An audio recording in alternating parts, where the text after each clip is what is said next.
I want to touch up on a point of mastery, and let's go around and talk a bit about that. We're going to start with Dave. When it comes to mastery of a tool, or mastery in general, right? Where would you put that on the maybe the skill sets required to be a proficient UX person? What are some things to master, even if they don't have to do with tools? What are some of the key components of life or the process of building that really matter?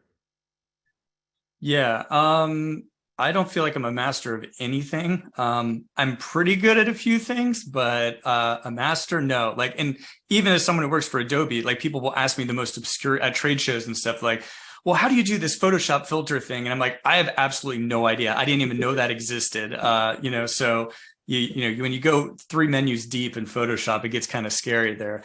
Um, but yeah, in general, I feel like I just when I like if I'm dealing with a new tool or I'm dealing with a new project, the best thing I do is I just dig into it. I stop, I don't make any excuses. I just start the process and start doing things and see what happens. And what I find is particularly like a lot of times I will just sketch things in a notebook. I'll start with pencil and paper and just like sketch out a bunch of ideas. I have to get those bad ideas out of my head because then they're out there and I can see them. I'm a very visual person. So if I see those, then I can say, okay, that was a really bad idea. But if I change these one or two or three things, maybe it would be something better. So I like starting with that. I like starting with just trying to get all your ideas out and just get going.